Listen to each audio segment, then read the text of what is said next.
በፍጹም አነበዋለሁ። በሰዎችና በመላእክት ልሳን ብናገር ፍቅር ግን ከሌለኝ እንደሚጮህ ነሐስ ወይም እንደሚሿሿው ጽናጽል ሆኛለሁ። ትንቢትም ቢኖረኝ ምስጢርንም ሁሉና እውቀትን ሁሉ ባውቅ ተራሮች እስካፈልስ ድረስ እምነት ሁሉ ቢኖረኝ ፍቅር ግን ከሌለኝ ከንቱ ነኝ። ድሆችንም ለምግብ ያለኝን ሁሉ ባካፍል ሥጋዬንም ለእሳት መቃጠል አሳልፌ ብሰጥ ፍቅር ግን ከሌለኝ ምንም አይጠቅመኝም። ፍቅር ይታገሳል፣ ቸርነት ያደርጋል። ፍቅር አይቀናም፣ ፍቅር አይመካም፣ አይታበይም፣ አይገባውም፣ አያደርግም፣ የራሱን አይፈልግም፣ አያበሳጭም፣ በደልን አይቆጥርም፣ ከእውነት ጋር ደስ ይለዋል እንጂ ስለ ዓመፅ ደስ አይለውም። ሁሉን ይታገሳል፣ ሁሉን ያምናል፣ ሁሉን ተስፋ ያደርጋል፣ በሁሉ ይጸናል። አሜን።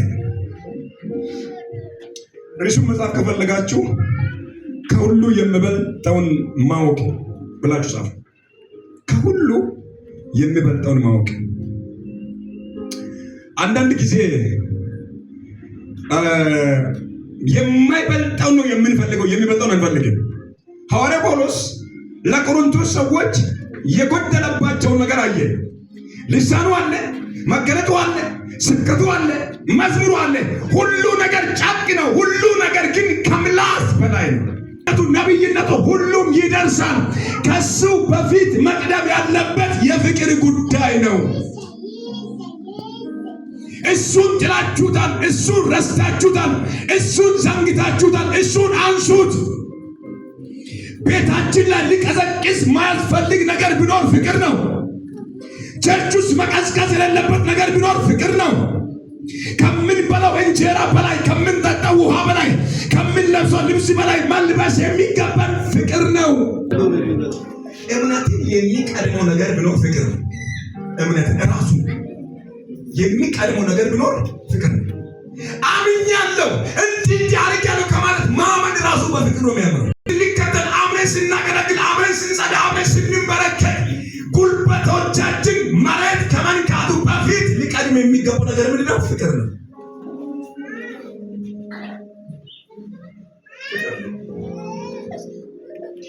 ፍቅር የትኛውም ስጦታ ይቀድማል። በየትኛውም ስጦታ አይቀድምም። እኛ ግን አስቀድመነዋል። ስጦታውን፣ መኪናውን፣ ቤቱን፣ ልሳኑን፣ ትንቢቱን፣ ምኑንም አስቀድመናል። ልባርካችሁ ከዚህ ቀን ጀምሮ በኢየሱስም ፍቅርን ማስቀደም ይሆነልን። ፍቅር ከፊታችን ቀድሞ ይውጣ። ፍቅር ከቀደመ ስኬት አለ። ፍቅር ከቀደመ ሰላም አለ። ፍቅር ከቀደመ ደስታ አለ። እሱ ይቅደም። ብዙ ቤተ ክርስቲያን በብዙ አምልኮ ስፍራ በብዙ ወንድሞች መካከል በብዙ እህቶች መካከል የጎደለ ነገር ቢኖር መዝሙር አይደለም፣ ትንቢት አይደለም፣ መገለጥ አይደለም፣ ፍቅር ነው። ዛሬ እግዚአብሔር የሚፈልገው ምንድን ነው? እስቲ ፍቅር ብላችሁ አውጁ። እጃችሁ ከፍ አድርጉና ፍቅር ብላችሁ አውጁ። እሱ ብቻ መሰረት። ፍቅር ከሌለ ጸሎት ድካም ነው። ፍቅር ከሌለ ጸሎት ድካም፣ ስብከት ድካም፣ ሁሉ ነገር ድካም፣ የጉልበት ዝለት፣ ማንነት ማጣት፣ ጊዜያችን ሉዝ ማድረግ። ምን ከሌለ? ፍቅር ከሌለ። ከጸሎት በፊት የሚቀድመው ፍቅር ነው። ፍቅር ሳይኖር እንጸልያለን ካለ ወፍተ እግዚአብሔር ስራውን ሰማይ እንኳን አይሰማም። ከዚህ ሸራ በላይ አይደለም። ከመንበርከካችን በፊት ስለምን ማወቅ ስለዚህ ፍቅር ብላችሁ ፍቅር ከሌለ ቸርች የምንመጣው ጊዜ ለማሳለፍ ነው። ፍቅር የምንፈልገው ቸርች ስንመጣ ብቻ አይደለም። ፍቅር በእያንዳንዱ ቦታ የሚገኝ የአምላክ ጸጋ ነው። ጓዳ ይገኛል፣ ኪችን ይገኛል፣ እንትን ይገኛል፣ ሁሉ ቦታ ይገኛል። እሱ ፍቅር ኢየሱስ ነው። ፍቅር ያላወቀ ሰው ኢየሱስን አያውቀውም። ድካም፣ ከንቱ ድካም፣ ያለን ለድሆች ከመስጠት ይልቅ የሚቀድመው ፍቅር ነው። ልብስን ውሰድ፣ ምግብ ውሰድ፣ ብር ውሰድ ከማለት በፊት የምንሰጥበት ልብ ይወስናል። ፍቅር ሳይሆን ውሰደው የምንል ከሆነ ደስተኛ አይደለም። የሚቀድመው ፍቅር ነው። የፈለከውን ጸላይ፣ የፈለከውን ሰባኪ፣ የፈለከውን ተማሪ፣ የፈለከውን ከሰማይ እሳት የምታወርድ ብትሆን እንኳን ፍቅር ከሌለ እንደሚጮህ ጸናጸል ናስ ጫ ጁዋ ምን ከሌለ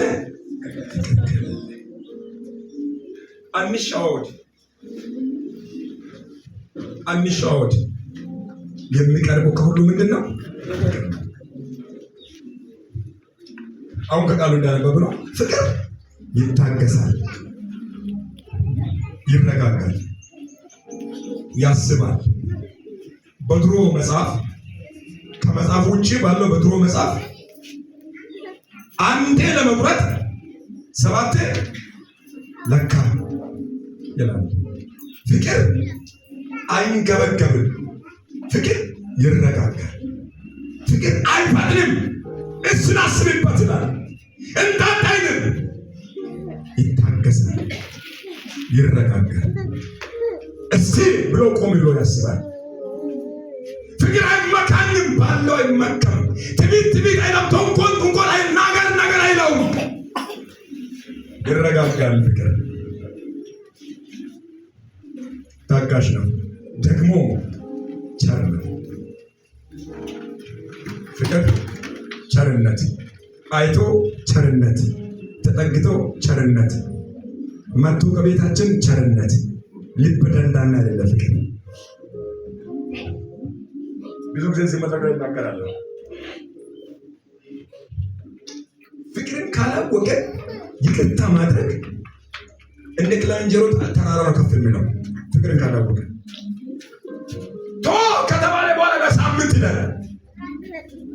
ይቅር በል ከተባለ ለወር ልጅ ያላስብበት ለፍቅር ለእርቅ ለአንድነት ሳምንት ሊቆይ 15 ሊቆይ መጽሐፋችን እኮ እንላል በጥላቻችሁ ላይ ፀሐይ። እኛ ግን ሳምንት አጥልቀን ወር አጥልቀን ዓመት አጥልቀን የጥላቻ እርጉዝ ሆነን ቸርች እንመጣለን። ከፍ አድርጉ እጆቻችሁን። የተመታ ይሁን ማለት ነው። አልተግባባችሁም ማለት ነው። ከፍ አድርጉና የተመታ ይሁን። መጽሐፉን አወቅን ማለት ፍቅር አወቅን ማለት ነው። ለነግድ የላችሁም 66ቱ መጽሐፍ የዋጠ ሰው ቢመጣ ፍቅር ከሌለ መጣጡ ነው። ይሄ መጽሐፍ ቅዱስ እውነት ነው። መዘመር ትችላለህ፣ አዎ። መስማት ትችላለህ፣ አዎ። መምራት ትችላለህ፣ አዎ። ማገልገል ትችላለህ፣ አዎ። ግን ፍቅር አለ ወይ? ግልገሎችን እየጠበቅን ነው። ከታች ያሉት እየጠበቅን ነው። ከፍ ያሉት እየጠበቅን ነው። በፍቅር እያዝናቸው ነው። በፍቅር እየመራናቸው፣ በፍቅር እያገለገልናቸው ነው። በስርዓት እየገባን እየወጣን ነው።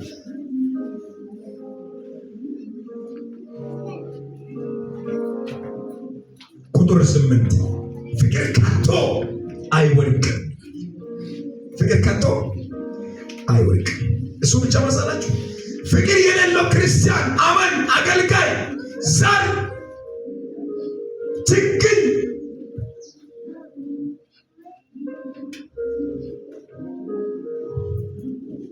ስር የሌለው ችግኝ ነው። ፍቅር የሌለው ሰው ስር የሌለው ችግኝ ነው። አንድ ችግኝ ከተከላችሁ በኋላ የሚያስፈልግ ነገር አለ። አቤት! የሚያስፈልግ ነገር ውሃ ማጠጣት ያስፈልጋል። አፈር ማሳከፍ ያስፈልጋል። አጥር መታጠር ያስፈልጋል። ፍቅር የሌለው ሰው መንገደኛ ሁሉ ይነቅለዋል። ምን የሌለው? ፍቅር የሌለው መንገደኛው ንቅል አድርጎ ይይዛል። ሁሉ የምንነቃል ችግኝ ፍሬ ያፈራል። አቤት! ለምን ይመስላችሁ? ለምን ነው ያፈራው? ስር የለውም። ከአፈሩ አልተግባባም። ከሰፈሩ አየር አልተግባባም። ውሃ በስርዓቱ አገኝም። አፈር በስርዓቱ አሳቅፍም። ፍቅር የሌለው ሰው ቦታ የለውም። የዘመኑ ክርስቲያን ቤት የለውም፣ ቦታ የለውም፣ ፍቅር የለውም።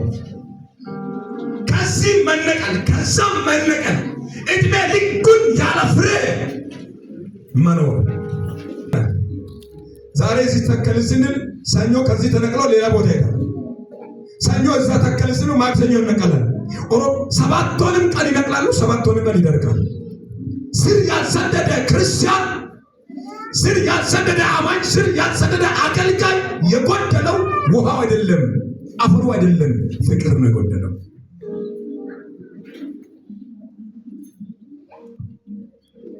እዛም ፍቅር አጣ፣ እዚህም ፍቅር አጣ። እድሜ ልኩን እየተቅበዘበዘ ይኖራል። ያድነን። ያድነን። በረከት እየባረካችሁ ያድነን።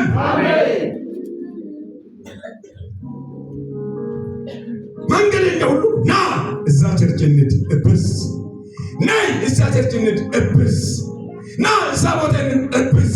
ቆይ ስር ልስደድ ልጸልይ። ዳዊት እንደዚህ አለ 41ኛ ምዕራፍ ላይ ቆይቼ የእግዚአብሔርን ደጅ ጠናሁ። እርሱ ምን አለ? በፍቅር በእግዚአብሔር ፊት መቆየት፣ ገገማ መሆን፣ በእግዚአብሔር ፊት ገብጋባ አለመሆን። የዘመኑ ሰው ደግሞ ፍቅር ስለማገብጋባ ነው፣ ይንገበገባል። እዛም ግድ የለም ተረጋጋ። ፍቅርን ያዝግሩን። አለቅህም። ዛሬ መባረክ እፈልጋለሁ። ውስጤ እንድትገባ ያስፈልገኛል። አንተ ማለት ለእኔ ዘላለም ሕይወት የለብለ በጌታ ግግም ይበል።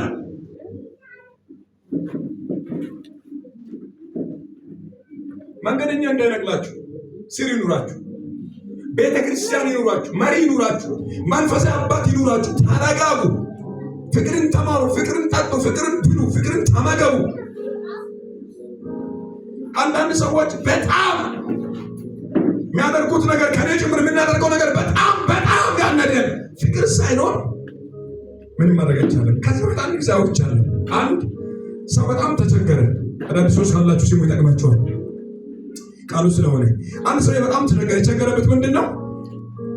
ጃት እንሰት እየበላ አሰቃየው። ጃት ምን ላድርግ ብሎ ለወዳጁ ለሚቀርበው ለኔ ነው ለምለው ሰው ጠጋ ብሎ አማከረ። መብት ያገኛለሁ ብሎ ተቸገርኩ፣ ተኝቼ ማደር አቃተኝ፣ እንስቴም አልተረፈም። ጃት የሚመጣው ሌሊት ነው። ታግዬ ከገባው በኋላ የሚመጣው ሲጠቅል መጥቶ አንድ ቀን ባት ብሎ ያቀም አሁን ትውልድን እየጨረሰ በርታ የማይል አይዞ ተተከል የማይል ካደገ በኋላ መጥቶ ንቅል የሚያደርግ ኢየሱስ ክርስቶስ ስም የተመታ ይሆን። ጩነስ ይመታ ማለት ወይኔ አባቴ የታደግ የት ነበር ብሎ ያላለ እግዚአብሔር በሆነ ቀን ብቅ ሲያደርግ መጥቶ ንቅል የሚያደርግ ራሱ የተነቀለ ይሁን። አንተ ነቅላለሁ፣ አንቺ ነቅላለሁ የምን መልካም መስል በኢየሱስ ከመንደራችሁ ይነቀል፣ ከቤታችሁ ይነቀል፣ ከትውልዱና ይነቀል፣ ከመቅደሱ ይነቀል። ቤተ ክርስቲያን ፍሬ ልትበላ ስትቀርብ ንቅል የሚያደርግ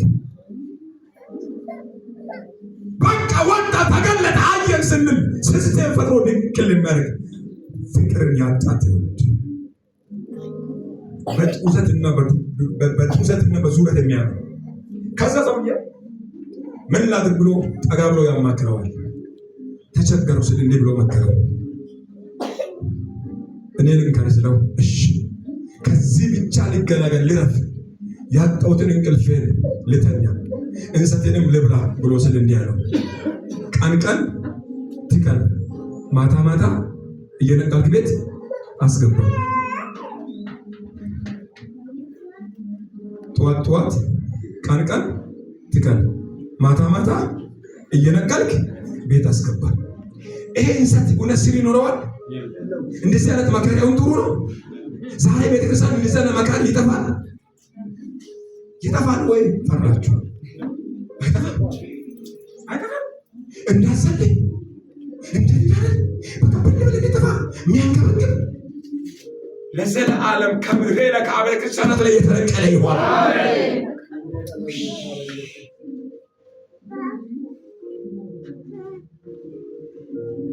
ቀን ትከል፣ ማታ ማታ ንቀል። አስባችሁ ሰውዬ መጀመሪያ የነበረው ኃይሉ ሁሉ እስኪደቅ ድረስ ይሸከማል፣ ይተክላል፣ ይነቅላል፣ ይሸከማል፣ ቤት ያስገባል። የሁለት ዓለም ኪሳራ ከጉልበት ከጊዜ ከእንሰቱ ከረሃቡ አይገላገልም። አያችሁ፣ ጠዋት ጠዋት ይተክላል ቆፍሮ። እንሰቱ ደግሞ ከባድ ነው። እንደገና ተሸክሞ ማታ ቤት ያስገባል። 24 ሰዓት ስራ ለውጥ የሌለው፣ 24 ሰዓት ጸሎት ለውጥ የሌለው፣ 24 ሰዓት ስብከት ለውጥ የሌለው፣ 24 ሰዓት ጮት። ኧረ በጌታ በኢየሱስ ይሄ ታሪክ ከዛሬ በኋላ የተቀየረ ይሆን። አሜን አላላችሁም? የተቀየረ ይሆን። በእውነት የተቀየረ ይሆን። በፍቅር ጌታ የተቀየረ ይሁን። በእውነት ጌታ የተቀየረ ይሁን። ጩነስ ይቀየር ብላቸው። እድሜ ልክ ልፋት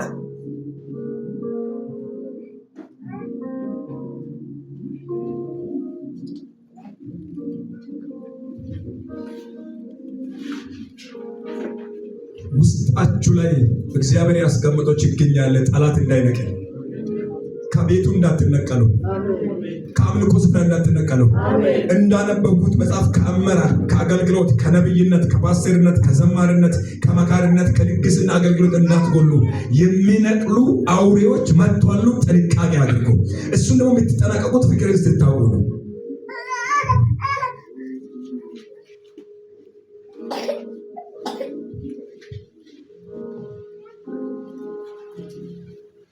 ስር የሌለ ጉዳይ ይደርቃል።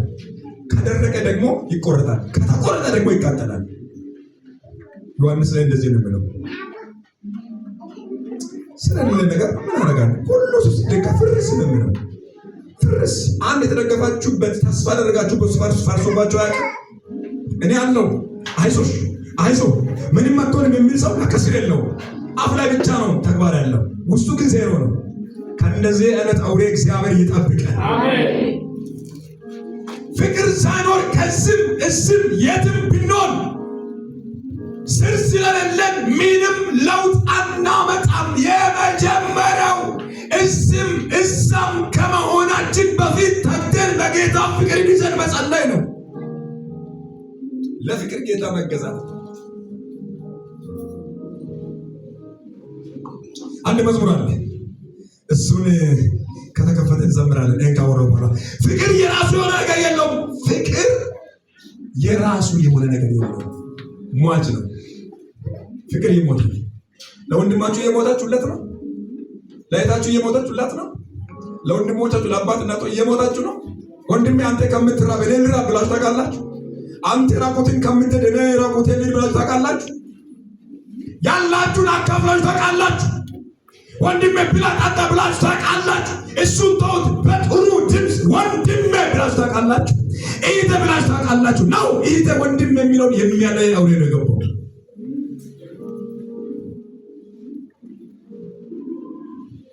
ወንድሜ እህቴ ሲባል የሚያለይ አውሬ ነው የገባው። ና ወንድሜ ብላ ጠጣ። ትናንትና ስማቸው አልጠራም፣ አንድ እናቶች ቤት ሄድኩ እያለፍኩ ሮጦ መሶብ ውስጥ ገብቶ ብላ፣ አንዱ መስሎ ብላ። እንደዚህ አይነት ጸጋ ይብዛልን። አሜን ብለህ ብትወስድ በኢየሱስ ስም የንፉግነት መንፈስ ከቸርች የተመታ ይሁን፣ ከቅዱሳን የተመታ ይሁን። የጥላቻ ጉልበት ይመታ። አትንገብገብ። ፍቅር ይለግሳል፣ ፍቅር ይሰጣል፣ ፍቅር ይሰጣል። አይከለክልም፣ አይንገብገብም፣ አይደብቅም፣ በግንባር አይገፋም። ምግብ ባሰጥ ጥሩ ግንባር ስጥ፣ ውሃ ባሰጥ ጥሩ ስነ ምግባር ስጥ። ተረጋጋ። የፍቅር ሰው ምሰል። አውሬ አትሁን። እፍረት ታብቅል ወንድም ላይ ጭራት ታውጣበት እህትሽ ላይ። ተረጋጋ። ፍቅር ይረጋጋል። አቤት ይረጋጋል ፍቅር። ብላ እንጀራ ብላ ጠጣ። እኔ ጌታ ድሃ መስሎ ስንት ጊዜ ቤታችን መጥቶ ገፍትናል። የተቸገረ መስሎ ያጣ ሰው መስሎ መልአክ መስሎ ስንት እንዳትገባ ብለን በራችን ዘግተናል።